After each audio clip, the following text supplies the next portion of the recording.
मंगलेशरण।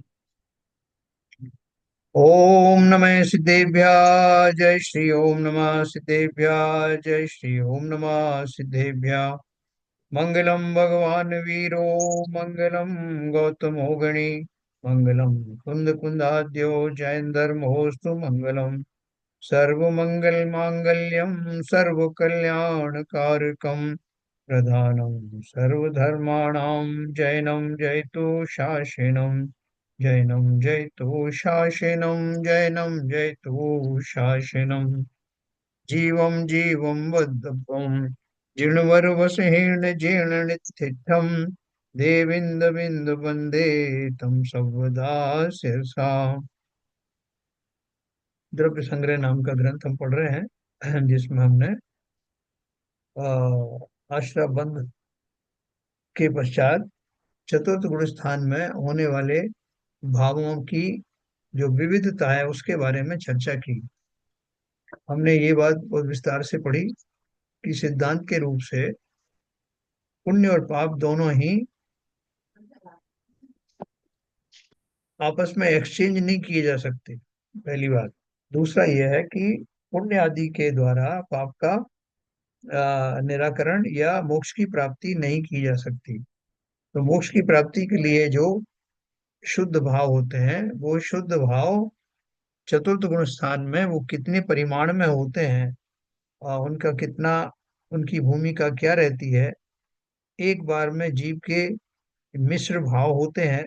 मिश्र भाव में शुभ भाव भी होते हैं और किंचित शुद्ध भाव भी होते हैं। जितने प्रमाण में वो शुद्ध भाव होते हैं वो संवर निर्जरा के कारण बनते हैं, और जितनी मात्रा में शुभ भाव होते हैं वो पुण्य आदि के बंध के हेतु बनते हैं।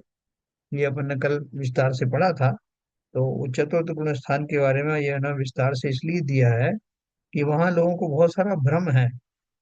चतुर्थ गुण स्थान में सम्यक दर्शन होते ही बहुत से लोग मानते हैं कि वो जो शुद्धोपयोग वाली जो भूमिका है वो नहीं है। कुछ लोग ऐसा मानते हैं कि चतुर्थ गुण स्थान खाली आत्म विश्वास का गुण स्थान है, बल्कि आत्मानुभव का नहीं। जबकि ऐसा नहीं है। वो आत्मानुभव जो मिनिमम होता है वो चतुर्थ गुण स्थान में होता है।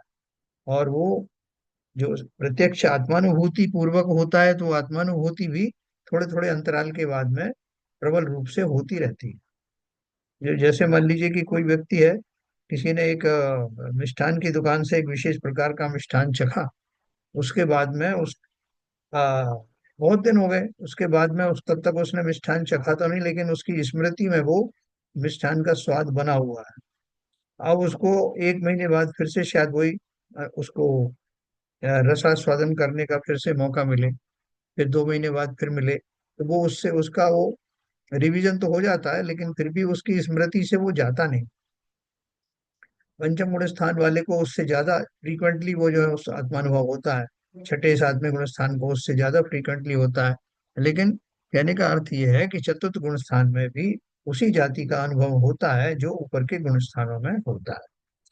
तो अपन इसी बात की छोटी चर्चा करेंगे। थोड़ा सा बारीक विषय है, उसको आप बहुत अच्छे से समझ पाएंगे कि कैसे हमारे जीवन में किस तरह के एक ही समय में होने वाले भावों में तीनों तरह के हो सकते हैं। शुभ भी हो सकते हैं, अशुभ भी हो सकते हैं, और शुद्ध भी हो सकते हैं।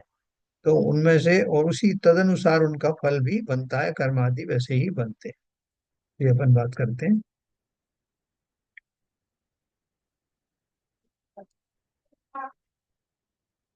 नहीं नहीं, मेरा तो इधर है।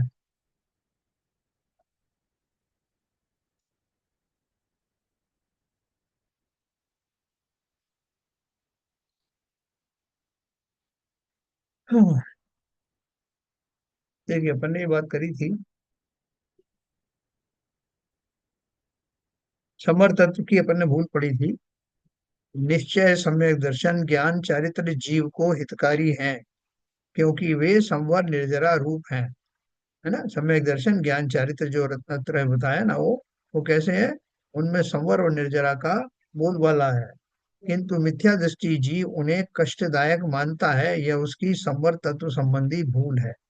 यानी क्यों उसको वो मानता है, कष्टदायक क्यों मानता है कि भैया सम्यक दर्शन के लिए आपको संसार की जो भोगादि सामग्री है उनको हे मानना पड़ेगा।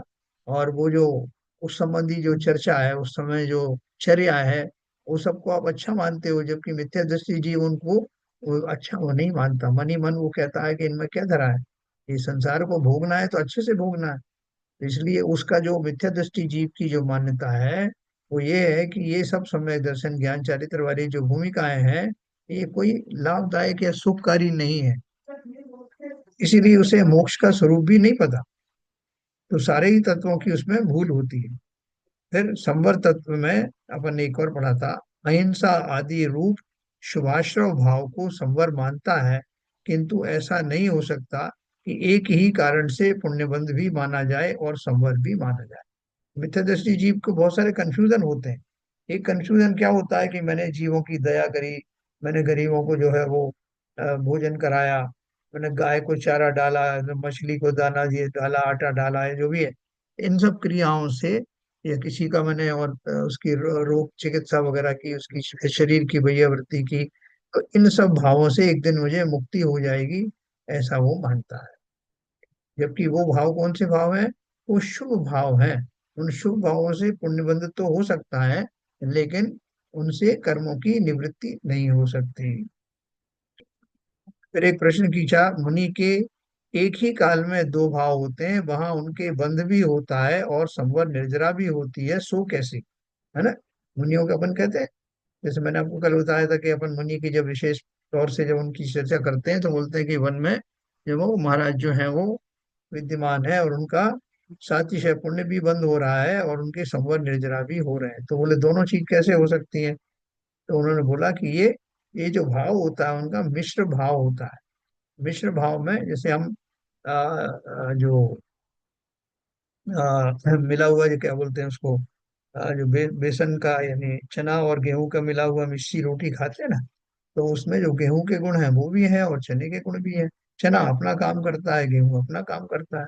उसी प्रकार से जो एक ही काल में, उन्होंने बोला, ये भाव मिश्र रूप होते हैं, कुछ वीतराग और कुछ सराग। ये नीचे के गुण स्थानों में ऐसा होता है, छठवें गुण स्थान तक तो प्रमुखता से होता है। वो कभी वही मुनिराज जो है आपको देशना भी देंगे, तत्वों के बारे में चर्चा करेंगे, ध्यान के बारे में बताएंगे, और बीच में वो आहार आदि का भी ग्रहण करेंगे, मंदिर बनाने आदि की बात भी करेंगे। तो ऐसा उनका दोनों मिक्स होता है। वीतरागता भी है और सरागता भी है। इसलिए जितने मात्रा में वीतराग है, देखो लिखा उसमें जो अंश वीतराग होता है उससे संवर होता है, और जो अंश सराग रहता है उससे बंद होता है। ये सब हम अपने जीवन में भी ऐसा ही लगा लेना।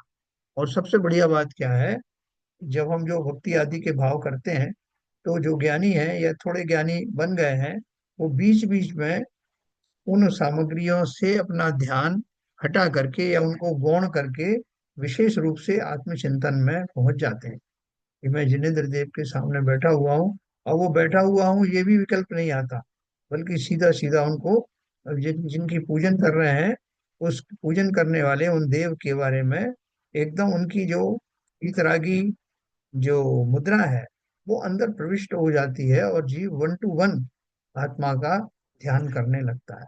विशेष तौर से सम्यक दृष्टि जीवों का तो ऐसा होता ही है। तो अब उस जीव को दोनों भाव क्यों लग रहे हैं कि बीच में वो पूजन भी कर रहा है, तो पूजन के भी भाव हैं, राग के भी भाव हैं, और साथ में वो वीतरागी आत्मा का चिंतन भी जारी है। तो वो दोनों का फल उनको मिलता है। मिश्र भाव से दो कार्य हो सकते हैं, किंतु एक प्रशस्त राग से ही पुण्याश्रम भी मानना और संवर निर्जरा भी मानना केवल भ्रम है। इसके विपरीत कोई, जो मैंने आपको सम्यक दृष्टि का चिंतन बताया, उसके विपरीत कोई एक मिथ्या दृष्टि जीव बैठा हुआ और वो सिर्फ भक्ति कर रहा है, उसको पता है कि भाई ये पूजन करना आज, ये किताब निकाल लो और इनसे पूजन करो, तो वो पूजन इस भाव से कर रहा है कि मुझे पूजन करना है, लेकिन उसका जो भाव है पूजन का जैसा होना चाहिए वैसा नहीं है, या आत्मचिंतन तो बहुत दूर की बात है। लेकिन फिर भी अगर अपन कहें कि देखो इसने कितने आज 5 पूजन पढ़ी हैं, और इससे इसका जो पुण्य बंध हुआ है उससे उसको एक ना एक दिन मोक्ष जरूर हो जाएगा, तो ऐसा मानना भ्रम भ्रम ही है। ऐसा उन्होंने इस बात पर जोर दिया। मिश्र भाव से दो कार्य हो सकते हैं, किंतु एक प्रशस्त राग से ही पुण्याश्रम भी मानना और संवर निर्जरा भी मानना केवल भ्रम है। मिश्र भाव में यह पहचान सम्यक दृष्टि को ही होती है कि यह सरागता है और यह वीतरागता, इसलिए वह अवशेष सराग भाव को हे रूप श्रद्धा करता है। देखो मैंने आपको एक चीज बताई थी कि बहुत सारी चीजें भूमिका के अनुसार सम्यक दृष्टि जीवों को भी होती है। अभी जैसे सम्यक दृष्टि जीव है, उसके माता पिता हैं, उसकी पत्नी है, उसका राज्य है, तो उन सब के प्रति यथा योग्य वो अपनी एक पॉलिसी बनाता है। उनसे उतना उनका जो फर्ज है उसका उसका पूर्ण करता है। लेकिन पूर्ण करते समय भी उसके मन में ये तो बना रहता है कि मैं कैसे इस गृहस्थी से कब निकलूंगा, कैसे निकलूंगा, कहाँ फंसा हुआ हूँ। और कर रहा है, पूरी निष्ठा के साथ अपना कार्य कर रहा है, अपनी भूमिका का निर्वाह। अच्छा पिता भी है, अच्छा पति भी है, अच्छा बेटा भी है, सब कुछ है, और अच्छा राजा भी है। लेकिन उसका चिंतन में ये बात चल रही है कि ये मेरे लिए छोड़ने योग्य है, और मुझे कब वो दिन आएगा कि मुझे ये छोड़ना हो। जैसे भरत चक्रवर्ती के साथ था, इतने साल तक तो वो वैराग्य से भरे रहे। भले ही उनका जो क्लाइमैक्स पॉइंट जो आया जब उन्होंने दीक्षा धारण की, लेकिन ये भाव तो उनके निरंतर चल रहे थे कि उस ग्रह में रहने में उन्हें आनंद नहीं आ रहा था। तो ठीक उसी प्रकार से सम्यक दृष्टि जीव युद्ध भी लड़ता हुआ दिखाई देगा, सामान्य लोगों की तरह व्यवहार करता भी दिखाई देगा, लेकिन उसे वो सारे व्यवहार बोझ की तरह लगते हैं। यहाँ तक कि वो जो गृहस्थ की तरह पूजन आदि भी करता है, पूरे उससे निष्ठा के साथ करता है, लेकिन उसका आशय तो ये रहता है कि कब हो कि मैं अपने मन मंदिर में, अपने देहालय में विराजमान वो आत्म द्रव्य का की ही पूजन करूं, वही भाव मेरे निरंतर बने रहें, वो व्यायिक भाव मेरे अंदर निरंतर प्रशस्त हो, बाकी सब भाव की अब कोई स्थान ना मिले, ऐसी व्यवस्था हो जाए, ऐसा उसके मन में निरंतर आता रहता है। तो इसलिए उन्होंने लिखा, देखो, मिश्र भाव में यह पहचान सम्यक दृष्टि को ही होती है। अब इस बीच में उनकी बातचीत चल रही, राजा दशरथ है, उनके मन में उथल पुथल मची हुई है कि राम को राज देना है, और राम जो है बड़ा है। और फिर वो बीच में उनको और भी चेष्टा आ गई कि वो भरत की डिमांड हो गई। तो वो उनको जो किंचित आकुलताएं आई, वो आकुलताएं भी आई, वो राजधर्म का निर्वाह भी उन्होंने किया, और साथ में उन्होंने वस्तु स्वरूप को पहचाना भी, और इसलिए वो जाकर के दूसरे दिन उन्होंने दीक्षा भी दिल ले ली। तो ये सब जो बात सम्यक दृष्टि के जीवन में होती है, वो भूमिका का निर्वाह करते हुए भी उन भूमिकाओं में आए हुए शुभ या अशुभ भावों को इग्नोर करना चाहता है। आते तो हैं भाव, है ना। मिश्र भाव में यह पहचान सम्यक दृष्टि को ही होती है कि यह सरागता है और यह वीतरागता, इसलिए वह अवशेष सराग भाव को हे रूप श्रद्धा करता है। किंतु मिथ्या दृष्टि को ऐसी पहचान नहीं होती, इसलिए वह सराग भाव में संवर के भ्रम से प्रशस्त राग रूप कार्यों को उपादेय रूप श्रद्धा करता है। तो हमारे यहाँ घर में, हमारे शहर में पंच कल्याणक हो रहे हैं, और बहुत धर्म की प्रभावना हो रही साहब। अभी तो देखो विधान हो रहा है, उसके बाद में हाथी घोड़े पे उनकी वो निकलेगी, सवारी निकलेगी, और बहुत सारे लोग जुड़ेंगे, और मंत्र पढ़े जाएंगे, और पूजन होगी। तो कितना बढ़िया जो है सीन बनेगा, और इन सब के फलस्वरूप मैं अवश्य ही मोक्ष को प्राप्त करूंगा। मैंने थोक के भाव में पुण्य बांधा है, तो उसको इन भावों से मोक्ष की प्राप्ति होगी क्या, कोई बताया? बताओ विपुल जी। नहीं सर, ये तो शुभ भाव है, इसमें तो मोक्ष की प्राप्ति नहीं होगी। तो ऐसे भाव नहीं नहीं करें क्या? नहीं सर, करने में कोई बहुत ज्यादा तो ये तो एक सीक्वेंस है सर। हम्म। अशुभ, फिर शुभ, फिर शुद्ध। तो हम्म। अशुभ की दृष्टि से देखें तो अच्छा है, हम्म। और अगर शुद्ध की दृष्टि से देखें तो अच्छा नहीं है। बराबर। तो चूंकि अभी हमारी इस दशा में या इस भूमिका में शुद्ध भाव इतना आसानी से बहुत क्लोजली दिखाई नहीं देते, तो इसलिए उसकी अपेक्षा तो शुभ अच्छा है। हम्म। लेकिन उसको ये बात मानना कि ये मेरे मोक्ष मार्ग का कारण है, वो मिथ्या है, मिथ्या दर्शन है। बहुत सही, बहुत सही। तो देखो ना, वो ना कि मिथ्या दृष्टि को ऐसी पहचान नहीं होती, इसलिए वह सराग भाव में संवर और संवर के भ्रम से प्रशस्त राग रूप कार्यों को उपादेय रूप श्रद्धा करता है। नहीं, बहुत सारे जीवों के बारे में ऐसा कथन आया है कि वो प्रतिमाओं से लिपट जाते हैं, पड़े रहते हैं प्रतिमाओं के सामने, बिल्कुल ऐसे कोई रोने लगते हैं, भाव विवल हो जाते हैं। तो वो ये समझते हैं, दूसरे भी समझते हैं उनके साथ वाले, और वो स्वयं भी समझता है कि इन भावों के द्वारा अवश्य मेरा मोक्ष का कार्य पूरा हो जाएगा। और तो वो उसको वैसे ही उन्हीं उसी सेंस में लेते हैं, बारीकी समझ में नहीं आती ना। इसलिए सम्यक दृष्टि को ये बात पता होती है, उसके भी भूमिका के अनुसार ऐसे भाव आए आते हैं, लेकिन वो उन्हें हे मानता है। फर्क क्या है कि वो भाव तो आए, लेकिन एक तो उसे अच्छा मानता है और एक उसको ठीक नहीं मानता। ये फर्क है। चारित्र गुण की मिश्र अवस्था, जैसे अपन रामचंद्र जी के बारे में कहते हैं ना, कि उनके वो युद्ध आदि किए उन्होंने। एक वज्रकरण और एक सिंगोदर नाम के दो राजा थे। सिंगोदर बड़ा राजा था, वज्रकरण छोटा था। तो सिंगोदर मिथ्या दृष्टि था और उसको जैन धर्म के ऊपर कोई विश्वास नहीं था, जबकि वो जो वज्रकरण था वो सम्यक दृष्टि था। तो वो उसको चूंकि वज्रकरण जो सिंगोदर के अधीन था, इसलिए उसको नमस्कार करने का हुक्म दिया जाता था। लेकिन वो बड़े संकोच में पड़ जाता था कि उसने प्रतिज्ञा की थी कि मैं सिर्फ किसी साधु को ही नमस्कार करूंगा, किसी और को नहीं करूंगा। तो उसके मन में ये धारणा थी। तो खैर वो उसकी कहानी अलग चलती है। तो उसमें रामचंद्र जी के पास में ये बात आई थी। रामचंद्र जी ने उसको समझाया, सिंगोदर को। वो नहीं माना तो इनका युद्ध हुआ, वज्रकरण का और उसका। और वज्रकरण की तरफ से राम लक्ष्मणों ने लड़ाई की और उसको सिंगोदर को पकड़ लिया।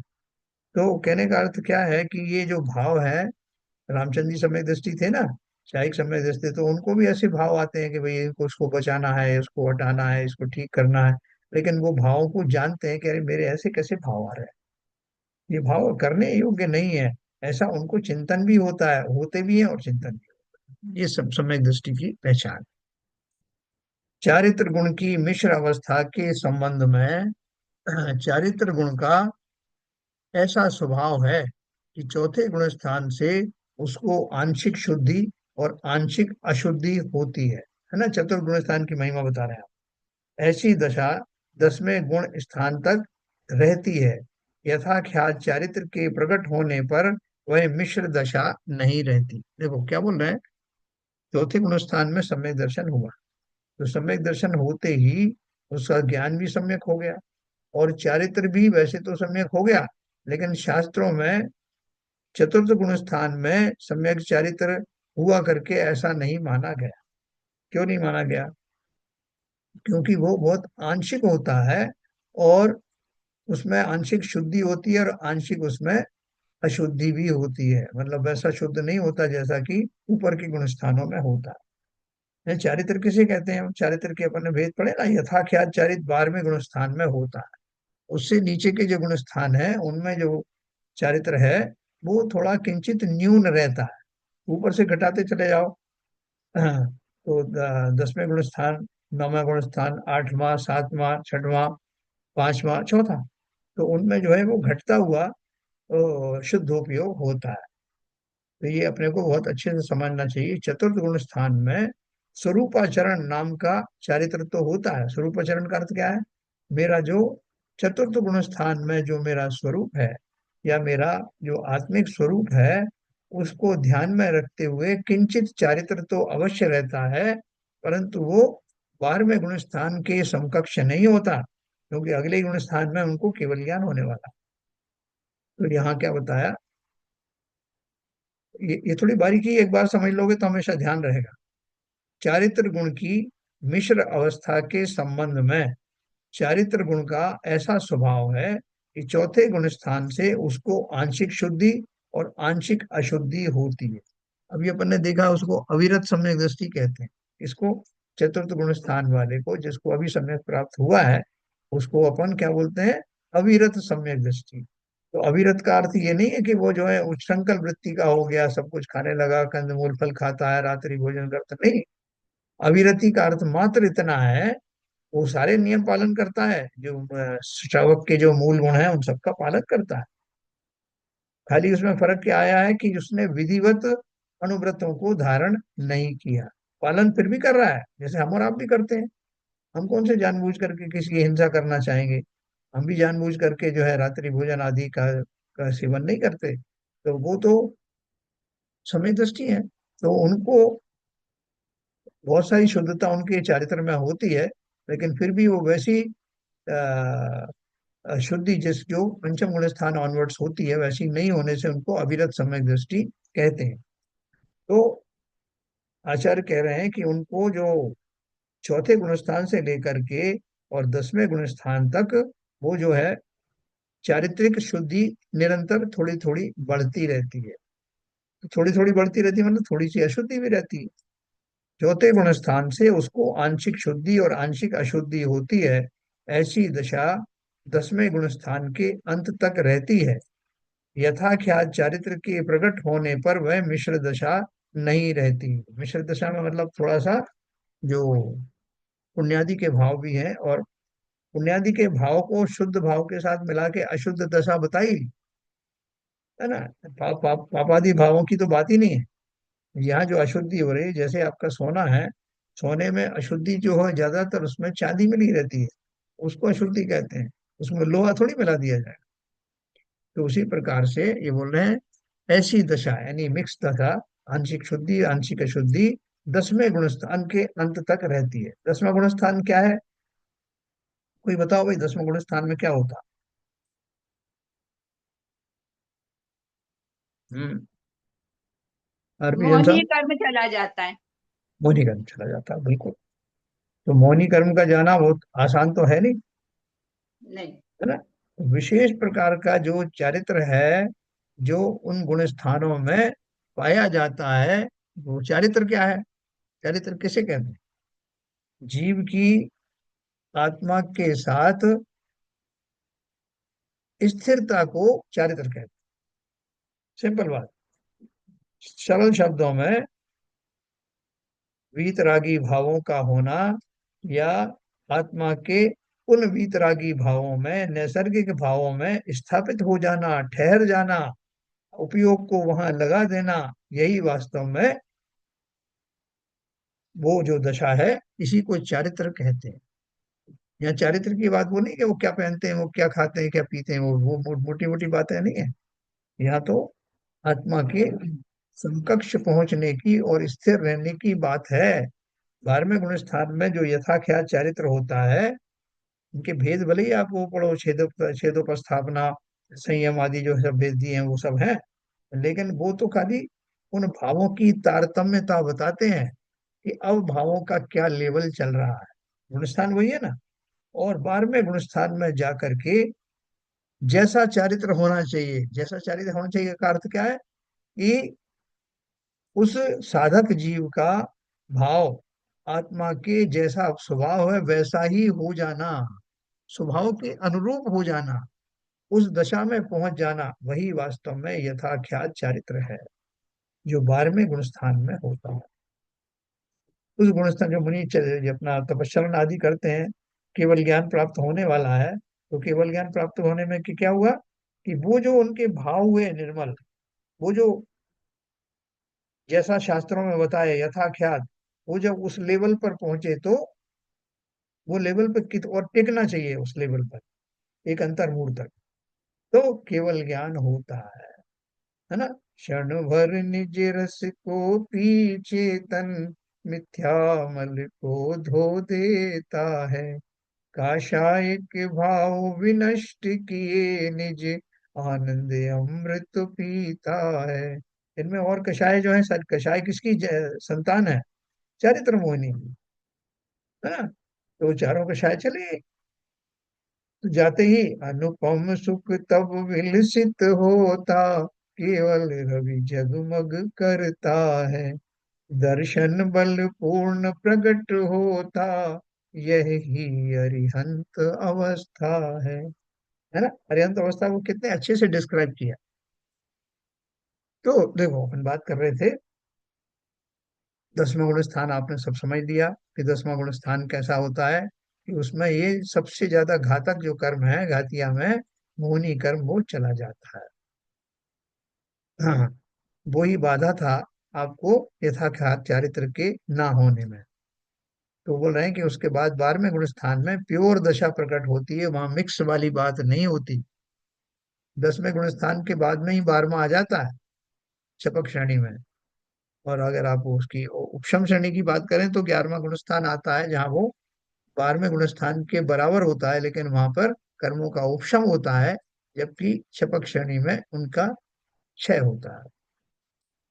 चौथे गुण स्थान में स्वरूपाचरण चारित्र अनंतानुबंधी कषाय का अभाव होने पर होता है। ये क्वेश्चन उठाते हैं लोग बाग कि साहब चतुर्थ गुण स्थान में कुछ तो चारित्र होगा ना, क्योंकि अभी जब दर्शन सम्यक हो गया, श्रद्धा सम्यक हो गई, ज्ञान सम्यक हो गया, तो चारित्र क्या मिथ्या बना रहेगा? बोले मिथ्या तो नहीं है, लेकिन उसको सम्यक चारित्र इस अपेक्षा से नहीं कहा क्योंकि वो उसने अभी विधिवत अनुव्रत आदि धारण नहीं किए। तो बोले फिर उस चारित्र को कुछ तो कहेंगे। तो उन्होंने, क्योंकि उसकी एक चौकड़ी चली गई, अनंत अनुबंधी चौकड़ी चली गई, और कषायों के से निवृत्त होने का नाम ही तो चारित्र है। तो उन्होंने बोला कि बिल्कुल सही है।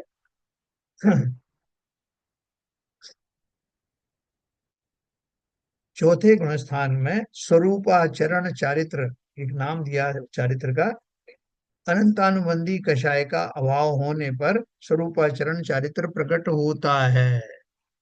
यानी चतुर्थ गुण स्थान में जो उस जीव का स्वरूप होता है, उसके योग्य आचरण या चारित्र उत्पन्न होता है।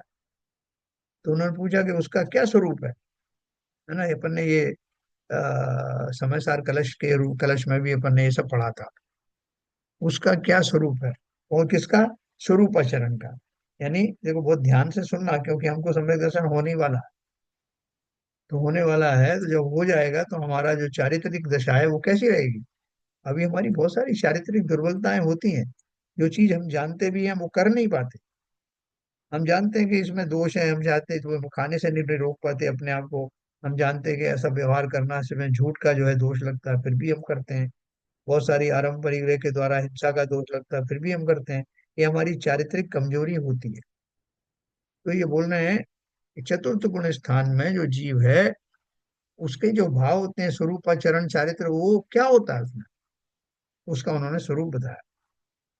जैसे स्वर्ण को पकाने पर उसकी किट्ट कालिमा चली जाती है और स्वर्ण शुद्ध हो जाता है, वैसे ही जीव द्रव्य के अनादिकालीन अशुद्ध चेतना रूप रागादि परिणाम दूर हो जाते हैं, और जीव द्रव्य शुद्ध स्वरूप मात्र शुद्ध चेतना रूप परिणमित होता है।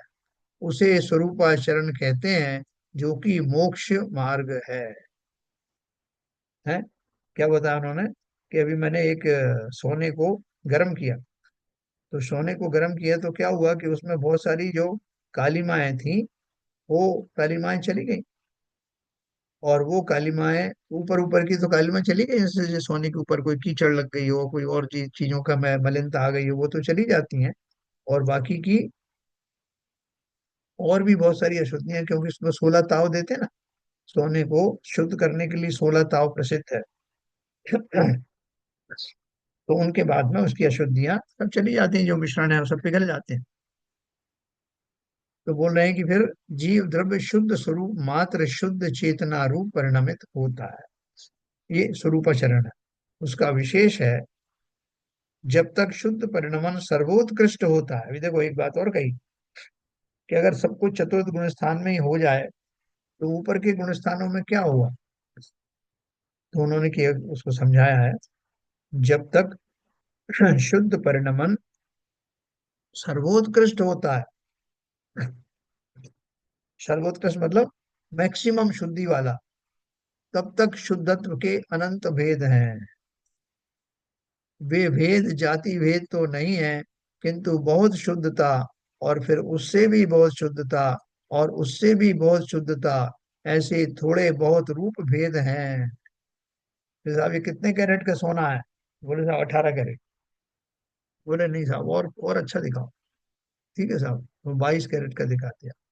20 कैरेट का भी शायद आता है क्या? 20 का, 20 का, 22 का दिखाओ। अब जो लेने वाला है वो भी जान रहा है कि इसका रेट तो मुझे ज्यादा देना पड़ेगा, लेकिन उसमें शुद्धता अधिक है। करते करते वो कहता कह रहे साहब, तो एक काम करो, 24 कैरेट वाला दिखाओ। बोले उसका बहुत पैसा देना पड़ेगा। बोले दूंगा। तो क्यों? क्योंकि मेरे अंदर पता है मुझे कि इसमें कोई भी शुद्धि अशुद्धि नहीं होगी, ये खाली शुद्ध सोना है। जबकि मैं 22 कैरेट वाले को भी मैं अपेक्षा से सोना ही कह रहा हूँ, और उसमें थोड़ा बहुत खोट है, उसको उसको मैं ओवरलुक कर देता हूँ। लेकिन कहते साहब ये सोना है, लिए ये प्योर सोना है? कि हाँ साहब प्योर सोना है। बोले तुम इसको भी प्योर कह रहे हो, इसको भी प्योर कह रहे हो, 24 वाले को ही, 22 वाले को?" बोले साहब वो प्योरिटी का जो है वो, हाँ, मेरा कहने का बोले अर्थ दूसरा है कि जो आंशिक शुद्धि है उसकी अपेक्षा से उसमें कोई खोट नहीं है या बहुत कम खोट है, इसलिए उसको भी शुद्ध कहते हैं। तो यहाँ उन्होंने उसी को उदाहरण दिया है कि शुद्धत्व का, अपन मिथ्या दृष्टि के भी बहुत सारे भेद बताते हैं ना। मैं आपको बताया करता हूँ कि जैसे मिथ्या दृष्टि से, घोर मिथ्या दृष्टि से लेके सम्यक दृष्टि बनने तक 1000 सीढ़ियां हैं। तो हर एक सीढ़ी के ऊपर जो जीव खड़े हुए हैं, तो जो लास्ट सीढ़ी पर खड़ा है, उससे मिथ्यात्व कम किसका है? जो उससे ऊपर की सीढ़ी पर खड़ा है। और उससे ऊपर वाले के और मिथ्यात्व कम है। करते करते जो 999 नंबर की सीढ़ी है, कहलाएगा तो वहां भी मिथ्या दृष्टि, लेकिन वो पहली सीढ़ी वाले से कितना उत्कृष्ट हो चुका होगा। और 1000वीं सीढ़ी जब आ गई तो फिर तो सम्यक दृष्टि बन गया हो। तो यहाँ भी उन्होंने उसी का उदाहरण दिया है। जब तक शुद्ध परिणमन सर्वोत्कृष्ट होता है, तब तक शुद्धत्व के अनंत भेद हैं। वे भेद जाति भेद तो नहीं है, किंतु बहुत शुद्धता, और फिर उससे भी बहुत शुद्धता, और उससे भी बहुत शुद्धता, ऐसे थोड़े बहुत रूप भेद हैं। भावार्थ यह है कि जितनी शुद्धता हो उतनी मोक्ष का कारण है। जब सर्वथा शुद्धता हो जाती है, तब संपूर्ण कर्म क्षय लक्षण मोक्ष पद की प्राप्ति, है ना। तो वो शुद्धता किसमें? चारित्रिक शुद्धता की बात कर रहे हैं। तो चारित्रिक शुद्धता मैंने अभी आपको समझाई। किसी के समझ में आए तो बताएं कि चारित्र क्या है, चारित्रिक शुद्धता क्या हो। बताओ भाई, शैलन जी बताओ, चारित्रिक शुद्धता का अर्थ क्या है?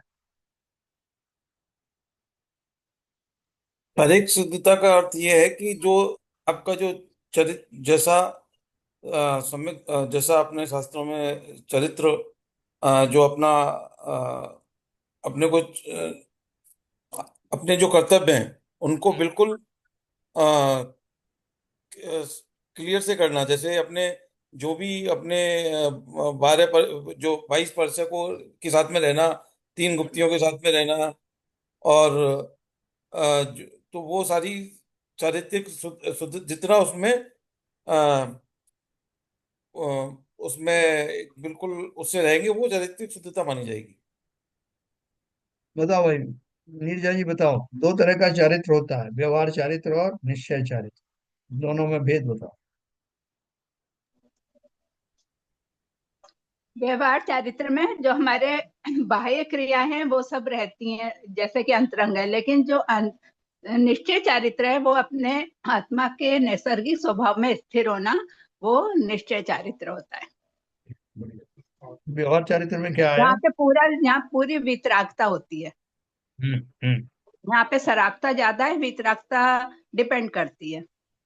जैसे मुनि अपनी जो पूरी जो 22 परसों को विजय करते हैं और पूरे 3 गुप्तियों और समितियों को सब करते हैं, और लेकिन ये मानते हुए करते हैं कि मैं मुनि हूँ इसलिए मेरा करना जरूरी है, तो एक तरीके से वो वैज्ञानिक चरित्रता में ही आएगा। लेकिन यदि वो उसको मतलब एक समता के भाव से करते जाते हैं और वो उनका ध्यान जो है अंतरात्मा को साधने के लिए, अपने मोक्ष साधने के उस से हो रहा है, तो उसको व्यवहार उसको अंतरात्मा जिसे कहते हैं कि अंतर चारित्रिक शुद्धता मानी जाएगी। ठीक बता रहे, नहीं नीरजा जी ने भी ठीक बताया। इसमें क्या है कि जैसे आपने बोला कि वो कुछ मुनि अगर वो महाव्रत आदि का पालन करते हैं या 13 प्रकार का जो चारित्र रखते हैं, तो 13 प्रकार का चारित्र तो दोनों को ही होता है। इनको होता है जो वास्तव में भावलिंगी मुनि है, वो उनका बाह्य आचरण भी वैसा होता है 13 प्रकार का चारित्र वाला, और अंतरंग आचरण भी करेक्ट। यथार्थात चारित्र के नजदीक होता है। हम्म। जबकि जो द्रव्यलिंगी मुनि है, द्रव्यलिंगी वो कौन से, जो शुद्ध द्रव्यलिंगी है, यानी वो शिथिलाचार्य वाले नहीं, वो हम्म। ऐसे हैं शुद्ध कि वो जिंदगी। यथा योग, हाँ, जैसा शास्त्रों में वर्णन है वैसा ही चारित्र का पालन करते हैं, लेकिन मात्र इसी भाव से करते हैं कि मैं मुनि हूँ, मुझे मुनि का जो किस तरह की चर्या करनी है उसका मैं पालन अक्षरशः करूं, जैसा कि वहां लिखा है। तो वो बाह्य उन्होंने आचरण तो उनको शुद्ध रखे हैं, लेकिन अंतरंग में जो वास्तविक चारित्र है वो उस निश्चय चारित्र से दूर है। तो ये दोनों चीजें हमको ध्यान में रखनी पड़ेगी। और वो इसलिए लिखा है कि यह है कि जितनी शुद्धता हो उतनी मोक्ष का कारण है। अभी जो 7वां गुण स्थान है, 7वें गुण स्थान से मैं 14वें गुण स्थान की तरफ बढ़ रहा हूँ। तो मैं ज्यो ज्यो ऊपर के गुण स्थान में जाता हूँ, मेरी शुद्धता बढ़ रही है। किस चीज की शुद्धता बढ़ रही है? वीतरागता की। मेरा राग कम होता जा रहा है, वीतरागता बढ़ती जा रही है। कौन सा राग था मुझे? अशुभ राग था क्या? वस्तुओं पदार्थों का भोग भोग सामग्री का राग था क्या? नहीं, क्योंकि सम्यक दृष्टि तो मैं हो चुका पहले ही, इसलिए वो राग नहीं है। पंच परमेष्टि के प्रति होने वाला राग, शास्त्र आदि को सुनने पढ़ने की जो थोड़ी सी मन में रह जाता है वो भाव, है ना, ये सारे जो भाव हैं वो पूर्ण वीतरागता के सामने किंचित राग कहे जाते हैं, है ना। तो उसके ऊपर की जो भूमिका है वो भूमिका कैसी है? वहां पर देखो 10वें गुण स्थान के बाद में शुद्धोपयोग कैसा शुरू होता है कि वहां पर शुक्ल ध्यान प्रारंभ हो जाता है। मैं आपको एक दिन बताऊंगा कि जो धर्म ध्यान है वो कहाँ तक होता है, मैंने पढ़ा पढ़ा भी है पहले। और शुक्ल ध्यान कहाँ से प्रारंभ होता है, उसका स्वरूप क्या है, शुक्ल ध्यान होने में क्या बाधा है, और उस पूर्वक क्या क्या होता है। क्योंकि देखो ये हमारा मार्ग है। हम आपसे जब आपस में अपन मिलते हैं तो बोलते हैं कि भाई साहब मैं हरिद्वार कभी गया नहीं, मुझे वो रास्ता बताओ ना, वो कैसे जाएंगे, क्या साधन होगा, क्या क्या मिलेगा रास्ते में, कुछ खाने पीने को मिलता है कि नहीं, वहाँ ठहरने की क्या व्यवस्था है, ये सारी चर्चा अपन करते हैं। ठीक उसी प्रकार से अपन सबको जाना है मोक्ष। तो मोक्ष जाने के जो रास्ते में जो जो कुछ आता है, कहीं मैं गलत ना हो जाऊं, कहीं किसी ठगों के बीच में ना आ जाऊं, कहीं गलत मेरा चिंतन ना हो जाए, इसके लिए अपन ये सब पढ़ रहे हैं, है ना। ये ना तो अपना पांडित्य बढ़ाने के लिए, ना किसी को इम्प्रेस करने के लिए, और ना कोई अन्य प्रकार से। हमें तो अभी ये समझ में आ गया है कि पवलोक हमारा वासा ना, संसार मेरे रहने योग्य नहीं, यह दुखों के सिवाय कभी किसी को सुख मिला नहीं। इसलिए जब मैं उस रास्ते पर चल ही पड़ा हूं, तो क्या लेकर जाना और क्या छोड़ते हुए जाना, इसकी चर्चा अपन कर रहे हैं। तो मुझे पूर्णतः वीतरागी होना है। उस रास्ते में किंचित राग भी रहेगा, लेकिन वो राग कौन सा होगा? प्रशस्त राग होगा, है ना, खोटा राग नहीं होगा। लेकिन फिर भी राग तो राग ही है, और वो उसकी आकांक्षा तो हमें करना ही नहीं है, बल्कि उसका निरंतर हेय मानते हुए आगे बढ़ते चले जाना। तो भावार्थ यह है कि जितनी शुद्धता हो उतनी तो मोक्ष का कारण है। जब सर्वथा शुद्धता हो जाती है, तब संपूर्ण कर्म क्षय लक्षण यानी मोक्ष पद की प्राप्ति अवश्य होती है। देखो अब बहुत थोड़ा सा ही रह गया मोक्ष है। जब समय शिखर जी पे चढ़ते हैं ना, तो बहुत सारे जीव थक जाते हैं बीच में। तो उनका जो हौसला बढ़ाने के लिए आचार्य क्या कहते हैं, वो माँ के साथी क्या कहते हैं कि भैया दिख रही है, यहीं से दिख रही है पहली टोंक, बस आ ही गए, अब कितनी बची।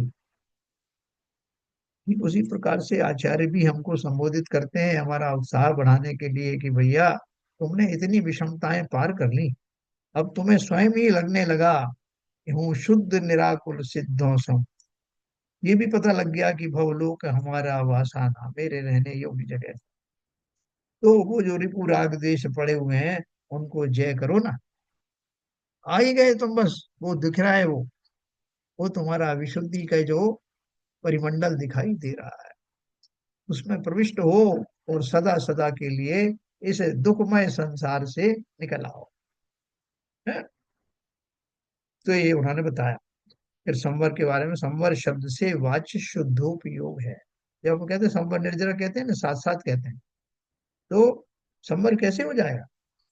संवर के होने के लिए, जैसे हम बोलते हैं कि जो नाली में डाट लगे तो पानी बहने से जो आता है नाव के अंदर, वो आना रुक जाता है। तो रुक जाता है मतलब मुझे ऐसा परफेक्ट डाट लगाना है कि फिर पानी ना आए। उसी प्रकार से जो मेरे कर्म आदि हैं, कौन से कर्म हैं? अशुभ और शुभ दोनों ही, वो ना आ पाए तो उसके लिए कौन सा डांट लगाना? बोले शुद्धोपयोग वाला डांट लगाना। उससे तुरंत प्रभाव से कषाय आदि का आना, कषाय जन्य आश्रमों का आना रुक जाता है। और फिर अगर वो थोड़े समय तक रुका रहे तो निर्जरा चालू हो जाती है। जैसी डाउन टाउन में शुरू हुआ, उसमें बैठे यात्रियों ने फटाफट उसके अंदर में कुछ कपड़ा वपड़ा भर के जैसे तैसे रोक दिया। जब देख लिया उन्होंने कि अब बिल्कुल एक बूंद भी अंदर नहीं आ रही, तो अब क्या करें? जो पानी भर गया है उसको खाली करो, उसको निर्जरा कहते हैं। लेकिन दोनों के बेस क्या है दोनों का? ये शुद्धोपयोग। संवर शब्द से वाच्य शुद्धोपयोग है, वह संसार के कारणभूत मिथ्यात्व रागादि की भांति अशुद्ध नहीं है, तथा केवल ज्ञान पर्याय की भांति पूर्ण शुद्ध भी नहीं है। है ना? संवर के लिए क्या बोल रहे हैं? संसार उससे बनता नहीं, संसार तो उससे रुक जाता है। वह संसार के कारणभूत मिथ्यात्व रागादि की भांति अशुद्ध नहीं है, तथा केवल ज्ञान पर्याय की भांति शुद्ध भी नहीं है, किंतु उन दोनों पर्यायों से विलक्षण शुद्धात्मा के अनुभव स्वरूप निश्चय रत्नत्रय मोक्ष का कारण उस एक देश व्यक्ति रूप अर्थात तीसरे प्रकार की अवस्थानांतर है। संवर का स्वरूप बताया। क्या स्वरूप बताया? कि संवर वो दशा है जिसमें मेरे जो राग द्वेष आदि के कारण से आश्रय हो रहे थे, अब मेरे राग द्वेष रूप परिणाम रुक गए हैं, इसलिए वो कर्मों का आश्रय भी रुक गया है। तो वो रोकने के लिए जो मेरे शुद्ध भाव चाहिए, वो शुद्ध भाव है तो वो शुद्धोपयोग वाले, लेकिन अभी बहुत परिपूर्ण वाले नहीं है। शुद्धोपयोग इतना तो है कि उनसे वो आश्रम, जो आश्रम आ रहे थे वो रुक गए हैं। लेकिन अभी निर्जरा होने के लिए जो और शुद्ध भाव चाहिए वो अभी वेटिंग में है, वो भी आ रहे हैं। तो ये तीसरी दशा, संवर की दशा उन्होंने क्या बताई? केवल ज्ञान, और केवल ज्ञान के नीचे जो दूसरा है संवर, निर्जरा संवर, और उसके पहले की वो जो दशा थी जिसमें कि मैं अविरत सम्यक दृष्टि आदि था, है ना? यह संसारी अवस्था से कंपेयर करो, संसारी अवस्था, संवर अवस्था और मोक्ष अवस्था। शुद्धोपयोग का प्रारंभ कब से होता है? कि भाई साहब मुझे बताओ ना, वो टोंक कितनी दूर से दिखाई देने लगेगी? जरा थोड़ा मेरा उत्साह बढ़ जाएगा, बताओ कितनी दूर से दिखेगी, कौन से एंगल से दिखेगी, है ना? तो उसके बारे में उन्होंने पूछा कि वो जो शुद्धोपयोग की इतनी आप बात कर रहे हो, वो कब शुरू होता है, कहाँ से शुरू होता है? बोले आपको बहुत अच्छी हवाएं चलने लगेंगी और ऐसा मंद सुगंध आने लगेगी, और ऐसा वो एक नाला निकलता है, वो शीतल नाला होता है, उसकी जल जल की कड़कड़ाहट, जलजला बुदबुदे उठते हैं, उसकी आवाज आती है तो बहुत अच्छा लगता है। उसके बाद बस वो समझ लो कि अब आई गया समय शिखर।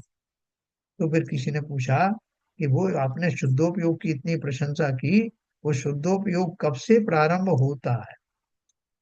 तो उन्होंने लिखा, चौथे गुण स्थान में अनादिकालीन मिथ्या दृष्टि अवस्था जाने पर 41 प्रकृतियों का संवर प्रारंभ होता है ना? अपन ने वो कौन सी किताब पढ़ी थी? वो पंचलब्धि। प्रथमोपशम सम्यक्त जब प्राप्त होता है जीव को, तो उसकी कौन सा गुण स्थान होता है? पहले गुण स्थान से चौथे गुण स्थान में जाते समय मिथ्या दृष्टि अवस्था चली गई और 41 प्रकृतियों का संवर प्रारंभ हो जाता है। यानी जो निरंतर कर्मों की प्रकृतियां बन रही थी, उनमें से 41 प्रकृतियों का बंद होना रुक जाता है। कितना अनोखी चीज है। अभी मेरे को एक पल की चैन नहीं है। चारों आठों कर्मों के की सभी प्रकृतियों का बंध निरंतर होता रहता है कायु को छोड़कर। तो अभी क्या कमाल हो गया कि पहले से चौथा गुणस्थान आते ही, चौथे गुणस्थान में आने की बात नहीं है, ये तो पहले गुणस्थान के अंत में ही हो जाता है। कहा जाता है चौथा गुणस्थान, लेकिन पहले गुणस्थान के अंत में 41 प्रकृतियों का संवर हो जाता है। तो 41 प्रकृति मैं आपको कल पढ़ के बताऊंगा, कि अपन पढ़ चुके हैं वैसे। यह निश्चय दर्शन की महिमा है। वह प्रथम निर्विकल्प दशा होने पर होता है। वह निर्विकल्प दशा अल्पकाल रहती है और फिर बहुत अंतराल से होती है। जैसा मैंने आपको इंट्रोडक्शन दिया था कि ये जो चतुर्थ गुण स्थान वाले जीव को जैसे ही चतुर्थ गुण स्थान में आता है तो उसे आत्मा से साक्षात्कार होता है, आत्मा का अनुभवन होता है। और वो अनुभवन ऐसा होता है कि जिस समय जीव उस क्षण के लिए निर्विकल्प दशा में होता है, यानी आत्मा को संपूर्ण उपयोग आत्मा में लगता है, भले ही एक क्षण के लिए लगे, उस दशा में वो निर्विकल्प होता है थोड़ी सी देर के लिए। ठीक है ना। वह निर्विकल्प दशा अल्पकाल रहती है और फिर बहुत अंतराल से होती है, किंतु जो शुद्धता हुई है वह चालू रहती है और वो क्रमशः बढ़ती है। इस शुद्धता को शुद्ध परिणति कहते हैं। इस प्रकार चौथे गुण स्थान से आंशिक शुद्ध और आंशिक अशुद्ध ऐसी मिश्र चारित्र पर्याय होती है। यह ऊपर पैरा 2, 3, 4 में बतलाया गया है। यह निर्विकल्प दशा ही शुद्धोपयोग है, किंतु चौथे गुण स्थान में शुद्धोपयोग बहुत गौण है और वहां शुभोपयोग प्रचुरता से होता है ना। आप ये सुनिए थोड़ा ध्यान से, फिर मैं आपको इसकी व्याख्या बताऊंगा कल। चौथे गुण स्थान में शुद्धोपयोग बहुत गौण है और वहां शुभोपयोग, शुद्धोपयोग नहीं, शुभोपयोग प्रचुरता से होता है। इसलिए बहुपद की प्रधानता के कारण आम्रवन निम्ब वन की भांति शुभोपयोग अथवा परंपरा शुद्धोपयोग साधक शुभोपयोग होता है, ऐसा कहने की शास्त्र की पद्धति है। किंतु इससे 4, 5 गुण स्थान में निर्विकल्प दशा अर्थात शुद्धोपयोग होता ही नहीं, ऐसी बात नहीं है, किंतु किसी समय होता है। देखो इसको मैं शॉर्ट में आपको बताऊं कि ये बोल रहे हैं कि चौथे गुण स्थान में जब सम्यक दर्शन होता है, अनादिकाल का मिथ्यात्व टूट करके जीव सम्यक दशा को प्राप्त होता है। उस समय उसको जो आत्मा का जो साक्षात्कार होता है बहुत थोड़ी देर के लिए होता है। उसके बाद क्या होता है, उसके बाद मात्र उसकी अनुभूति बनी रहती है। जैसे मैंने उदाहरण दिया कि आपने कोई एक विशेष प्रकार की कोई मिष्ठान का स्वाद कहीं लिया, ओ मिष्ठान का जब स्वाद ले रहे थे आप बहुत विभोर हो गए, तेरे वाह क्या ऐसा मिष्ठान मैंने आज तक खाया है। और वो बहुत आप विभोर हो गए, लेकिन वो सादा तो खाते नहीं रहोगे।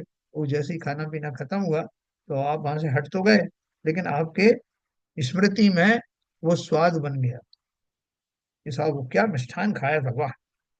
अब जब भी आप उसकी याद करते हो तो अनुभूति आपको आ जाती है, स्मृति में इतनी गहरी बैठी हुई। अब आपको 1 साल का टाइम हो गया, 2 साल हो गया, 2 साल के बाद आपकी इच्छा हुई कि यार वो जो खाई थी चीज जो है दोबारा खाने को मिले। मुझे याद आ गई उसकी, स्वाद तो बना ही हुआ था, लेकिन अभी उसको मुझे दोबारा सेवन करना है। तो आपने फिर अरेंजमेंट किया, दोबारा सेवन हो गया। उसके बाद फिर 2, 3 साल गुजर गए, लेकिन स्वाद बना रहा और उसके प्रति आनंद बना रहा। किसी ने उसके बारे में पूछा तो मैंने बढ़ चढ़ के उसकी प्रशंसाएं की। ठीक उसी प्रकार से चतुर्थ गुण स्थान में होने वाला आत्मा का साक्षात्कार बहुत कम समय के लिए होता है अनुभव, लेकिन उसकी जो अनुभूति है वो सदा बनी रहती है। जब तक मैं सम्यक दृष्टि बना रहता हूँ तब तक वो आत्मा का साक्षात्कार हुआ था मुझे, उसकी स्मृति बनी रहती है। इसलिए सम्यक दर्शन बना रहता है और बीच बीच में वो फिर से आत्मा के नजदीक जाता है, लेकिन चौथे गुण स्थान में बहुत दिनों के बाद जाता है, बहुत समय के बाद जाता है। पंचम गुण स्थान में उससे कम समय में पहुंच जाता है। सातवें गुण स्थान आदि में और जल्दी जल्दी जाता है, फ्रीक्वेंटली जाता है। ऊपर के गुण स्थानों में तो वो बहुत जल्दी जल्दी होता है। तो ये आपको बताया। और जितनी जल्दी, जितनी देर वो उसमें रहेगा, जैसे अभी नीरजा जी ने बताया, जितनी जल्दी या जितने समय तक वो आत्मानुभव में रहेगा, वही तो निश्चय चारित्र है। चारित्र और क्या है? यहाँ चारित्र वो नहीं है कि उन्होंने लंगोट पहनी, कि क्या कपड़े पहने तो उन्होंने क्या खाया तो क्या पिया, वो नहीं। बाह्य चारित्र की बात नहीं। हाँ, तो ये आपको उस स्थिति से आपको परिचय करा रहे हैं। जैसे आप, जैसे ही आप चढ़ोगे सम्यक दर्शन अपना शिखर जी में, तो पहली जगह पर आकर के आपको बड़ा अच्छा लगेगा। वहाँ नीचे का वातावरण, ऊपर के वातावरण में बहुत फर्क है। और उतना वहाँ थोड़ी दूर तक रहता है, उसके बाद और भी अच्छा हो जाता है, ऐसा। तो ये इन्होंने बोला, चौथे और पांचवें गुण स्थान में होने वाली आत्मानुभूति होती तो अवश्य है, लेकिन इससे ज्यादा और शुद्ध अवस्था वाली और ज्यादा समय तक रहने वाली जो स्थिति है, वो ऊपर के गुण स्थानों में पाई जाती है। तो हमारे मन में उमंग आना चाहिए ना, कि मुझे भी वो गुण स्थान प्राप्त करना है। ठीक है ना? तो अभी हमारा समय हो गया। मैं आपको इसके बारे में थोड़ा सा और आगे बताऊंगा। इसका पूरा आप मजा लो, आनंद लो। ये कोई रटने की, लिखने की बात नहीं है, अनुभव करने की बात है। जिस समय जो मिल रहा है वो अपन ने खाया। कोई बोला इसकी रेसिपी लिख लो साहब, तो इसका लिखो, ये चीज कहाँ मिलती है, बोले वो सब बाद में है। पेन लाए हो क्या, आप कागज लाए, बोले सब उसकी जरूरत नहीं है, इसका रसास्वादन लो बस। क्या हरभजन साहब, रसास्वादन लिखें कि रेसिपी लिखें उसकी? रेसिपी नहीं लिखनी पड़ती साहब, अनुभव करना पड़ता है बस। आपने देख लिया बस कैसे होना है। वाह। कल अपन इसके बारे में पंचम गुण स्थान के बारे में भी पढ़ेंगे। चतुर्थ गुण स्थान का मैंने आपको डिटेल में बताया। पंचम गुण स्थान में थोड़ा सा क्या फर्क पड़ता है वो अपन कल पढ़ेंगे। और किसी को कोई भी शंका है या स्पेशल जानना चाहे तो बीच में बता सकते हैं। चलिए, समय हो गया। संजय प्रकाश है क्या? हाँ, जिनवाणी हाँ। स्तुति का। हाँ सर।